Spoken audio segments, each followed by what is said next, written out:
Bismillahirrahmanirrahim. Assalamualaikum warahmatullahi wabarakatuh. Alhamdulillahirabbil alamin. Wassalatu wassalamu ala asrofil anbiya'i wal mursalin wa ala alihi wa ashabihi ajmain. Saudaraku sekalian, kita sebagai hamba Allah yang Allah ciptakan menghuni dunia ini untuk ibadah, dan ibadah kepada Allah itu bermacam-macam, tidak hanya sekedar menjalankan sholat, puasa, haji, zakat, tapi masih banyak yang lain-lainnya yang juga harus kita lakukan. Di antaranya kita diwajibkan untuk menuntut ilmu, khususnya ilmu pengetahuan tentang agama, agar kita bisa selamat hidup kita di dunia hingga di akhirat. Dan salah satu dasar yang menjadikan kita itu harus menuntut ilmu, belajar dan belajar, salah satunya ada di dalam firman Allah yang bunyinya Iqra, yang artinya bacalah. Dan di situ kita diperintahkan oleh Allah untuk membaca apa saja, sehingga kita itu bisa tahu tentang sesuatu yang sebelumnya tidak tahu, bisa membaca diri kita, membaca alam sekitar kita, membaca keadaan. Karena dengan membaca itu kita tahu bahwa di situ ada petunjuk agar kita itu bisa melakukan sesuatu yang lebih baik dan benar. Dan itu juga dicontohkan oleh Allah di dalam Al-Quran tentang kisah Qabil dan Habil ketika mereka berdua bertengkar dan salah satunya terbunuh.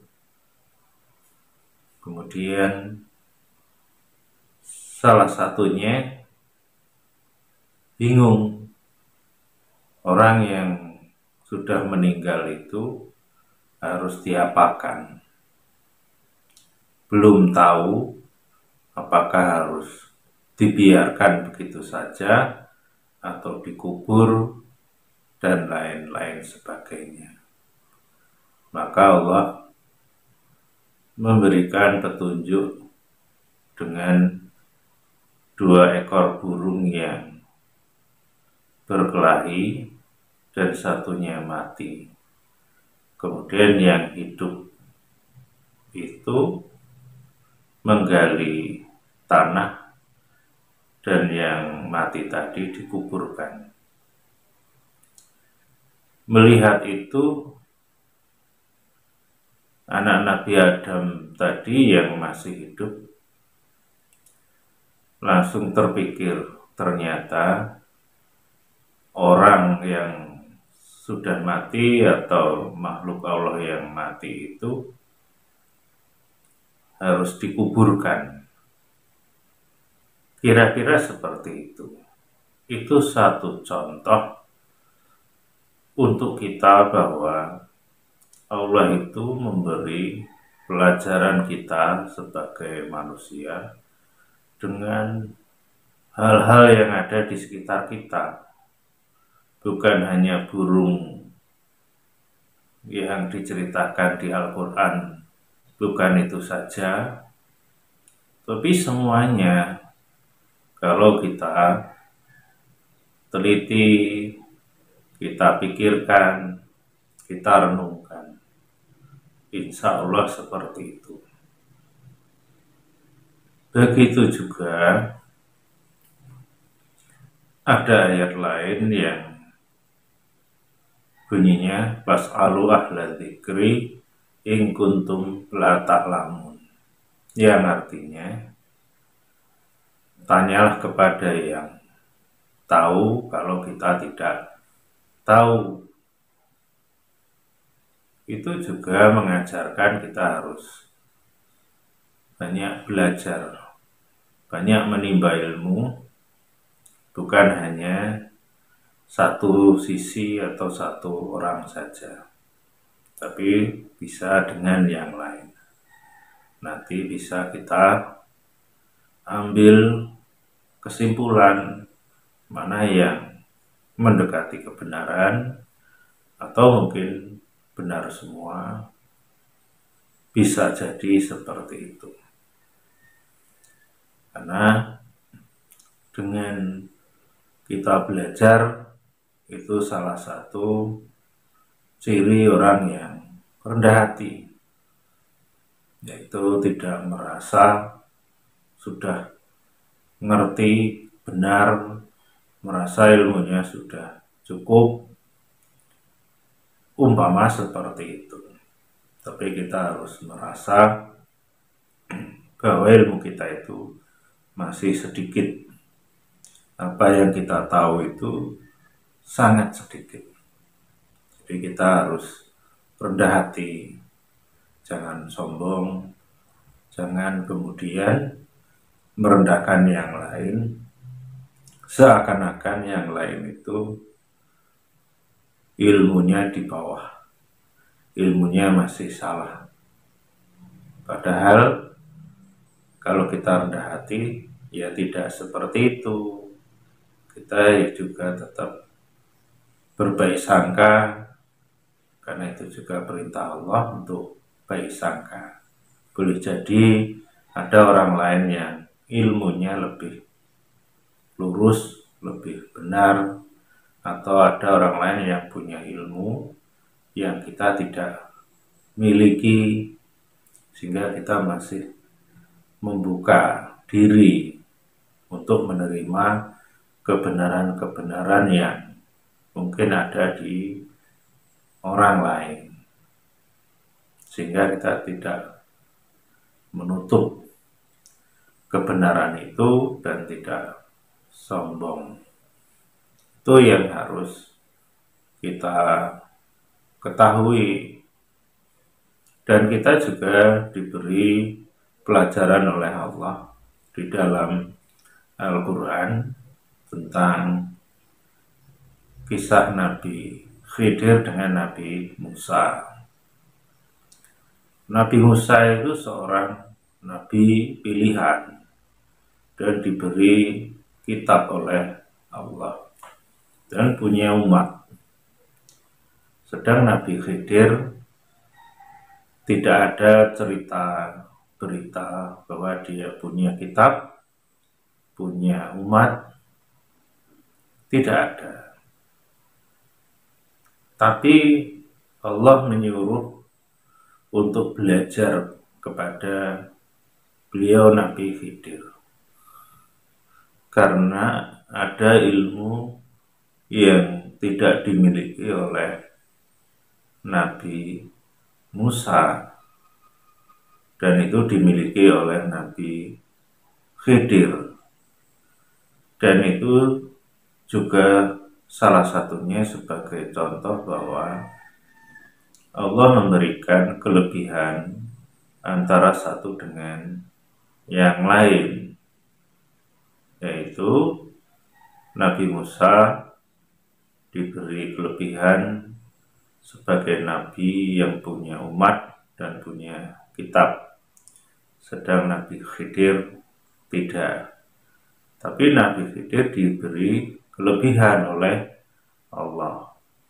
Beliau punya ilmu pengetahuan yang Nabi Musa mungkin belum memilikinya. Dan salah satunya Nabi Musa bertanya beberapa hal tentang apa yang dilakukan Nabi Khidir.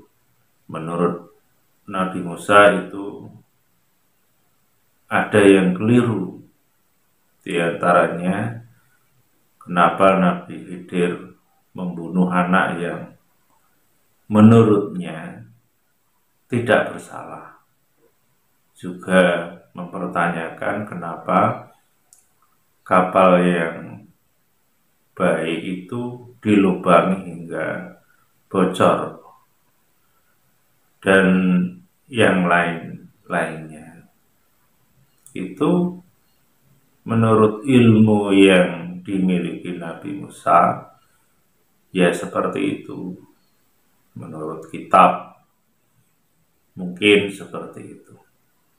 Tapi Nabi Khidir punya ilmu yang lain, yang nantinya juga bisa dijelaskan kenapa dia melakukan seperti itu. Karena yang dilakukan juga atas perintah Allah, bukan karena keinginan pribadi. Dan perintah itu juga punya alasan, bukan tanpa alasan. Dari situ bisa kita ambil pelajaran juga bahwa kita jangan merasa kalau sudah punya ilmu pengetahuan, kemudian merasa ilmunya sudah cukup, sudah merasa tidak ada lagi yang lebih tinggi dari ilmunya, sehingga memandang ilmu orang lain itu di bawahnya atau masih keliru ketika ilmunya itu tidak sama dengan ilmu orang lain, atau seakan-akan ilmunya itu berseberangan. Karena boleh jadi kasusnya seperti Nabi Musa dan Nabi Khidir alaihi salam. Boleh jadi ada sesuatu yang kita tidak ketahui, sedang orang lain mengetahui. Juga tingkat kebersihannya, ketaatannya, itu juga kita tidak tahu. Boleh jadi orang lain itu sebenarnya lebih taat, lebih soleh, lebih tinggi ketakwaannya di sisi Allah. Sehingga kita diajarkan oleh Allah, jangan suzon, jangan buruk sangka, karena kita tidak tahu orang lain itu posisinya, keadaannya seperti apa. Jadi kalau kita tidak tahu, jangan buruk sangka. Kalau ingin tahu, ya bertanya atau klarifikasi atau tabayun, atau bertanya langsung kepada orang yang mungkin menurut kita itu beda umpamanya. bab keilmuan atau pengetahuan. Jadi dengan kita itu rendah hati, kita merasa bahwa ada orang lain yang mungkin lebih dekat kepada Allah, lebih baik di sisi Allah, dan kita mau belajar agar kita itu tidak sombong, agar kita itu tidak melakukan sebuah kesalahan sehingga apa yang kita lakukan itu bisa tidak menjadikan keridhaan Allah. Naudzubillah, jangan sampai kita itu seperti itu. Karena kalau kita itu saat ini melihat tayangan yang mungkin di YouTube atau yang sejenisnya, banyak saudara kita yang mungkin ya menyampaikan sesuatu, mengungkapkan sesuatu yang boleh jadi yang disampaikan itu maksudnya benar, tapi belum tentu niat dan maksud itu benar. Kemudian apa yang dilakukan itu benar. Bisa jadi umpama menyampaikan kebenaran tapi diiringi dengan merendahkan orang lain, mencela orang lain yang mungkin keliru. Padahal kalau kita melakukan seperti itu, berarti nggak jauh beda. Yang salah dengan yang benar, kalau di situ ada unsur mencela, merendahkan, membuka aib saudara sendiri, maka itu suatu hal yang tidak dibenarkan di dalam agama. Sehingga kalau boleh diumpamakan, makanan yang halal yang kemudian cara makannya dengan tidak bismillah umpamanya, jadi suatu yang baik itu bisa menjadi salah karena tidak diawali dengan bismillah dan tidak ada lillahi ta'alanya. Dan dalam sebuah hadis, kalau makan tidak diawali bismillah, maka setan ikut makan. Artinya bukan hanya makan, aktivitas kita, perilaku kita, pikiran kita, ucapan kita, hati kita, kalau melakukan sesuatu tidak lillahi ta'ala, maka boleh jadi sama dengan makan tadi. Umpamanya kita mencela, merendahkan, tidak mungkin itu bisa diniati dengan bismillah karena Allah tidak mengajarkan kita untuk mencela atau merendahkan. Maka ketika siapapun melakukan, di situ ada setan yang ikut. Berpikir juga demikian. Kalau kita berpikir buruk sangka, berpikir yang tidak-tidak terhadap saudaranya seiman, seagama, dan itu tidak lillahi ta'ala, maka di situ setan juga ikut mengikuti pikiran kita. Jadi itu yang harus kita ketahui Sehingga kalau kita paham, maka apapun yang kita lakukan, kalau itu tidak lillahi ta'ala, maka ada setan di situ. Dan juga tidak mungkin melakukan sesuatu diniati bismillah karena Allah, tapi yang dilakukan bertentangan dengan perintah Allah. Maka untuk itu, mari kita belajar lagi, belajar rendah hati dalam posisi apapun, posisi ilmunya mungkin hampir menyentuh langit, tetap rendah hati. Karena juga ada istilah, di atas langit ada langit.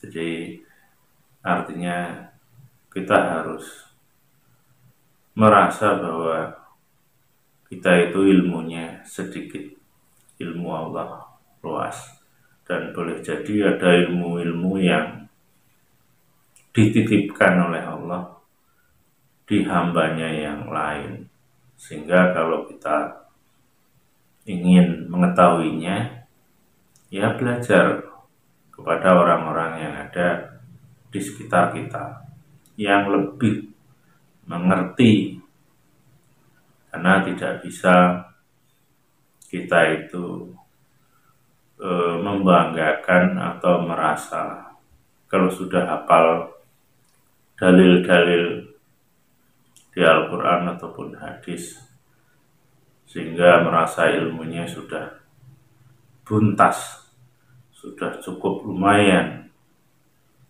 Belum tentu, karena juga boleh jadi apa yang kita baca sudah benar, tapi cara memahaminya atau cara mengamalkannya yang sebenarnya tidak sesuai, atau juga banyak dalil dasar yang kita pahami, tapi karena terdorong oleh nafsu, ego, sehingga kita mengambil dasar dalil yang sesuai menurut nafsu kita, sedang yang tidak sesuai tidak kita pakai.